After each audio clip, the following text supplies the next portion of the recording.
Мои дарагія, яшчэ 5 гадоў таму я мала пагружалася ў тэму барацьбы за правы жанчын.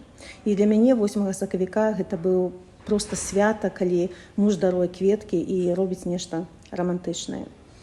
Але з часам гэтая тэма стала важнай і для мяне. І чым больш я глядзела навокал, тым больш сутыкалася з абразамі і абясцэньваннем у дачыненні да жанчын. Я шмат разоў чула абсурднае меркаванне, пачынаючы з палітыка гэта не ваша, не суньцеся туды, і знакамітая наша канстытуцыя не для жанчын. І ў той жа час я захаплялася мужнасцю і нязломнасцю нашых беларусак. Машы Калеснікавай, Ніны Багінскай, Паліны Шарэнда-Панасюк і многімі іншымі. І на гэтых прыкладах я бачыла, як складана жанчынам выказваць свае меркаванні і дамагацца таго, каб нас успрымалі ўсур'ёз.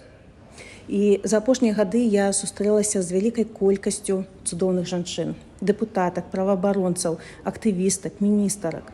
І мы шмат разоў абмяркоўвалі бар'еры, якія вымушаны пераадолець жанчыны ў палітыцы, складанасці і стэрэатыпы, з якімі мы сутыкаемся. І праз гэта, я думаю, праходзілі амаль усе. Ад Святланы Алексіевіч да Роберта Мецолы, ад Каці Сныцінай да Каі Калас, ад Наталі Пінчук да Урсулы фон дер Ляєн. І кожная гісторыя паказвае, што салідарнасць і ўзаемападтрымка жанчын мацней любых стэрэатыпаў.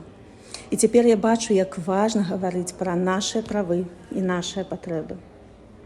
Ведаеце, у часы, калі жанчыны ладзяць антываенны супраціў, узначальваюць палітычныя і грамадскія рухі і вядуць за сабой цэлыя народы, час забыць выраз слабы пол. Мы не ахвяры рэпрэсій прыгнёту. Мы таксама змагаемся за роўныя магчымасці, справядлівасць і дэмакратыю. І сёння мы услаўляем жаночую стойкасць, рашучасць і самаадданасць, нагадваючы свету пра нашыя выдатныя дасягненні. Дарагія беларускі, вы моя апора і нагода для гонару.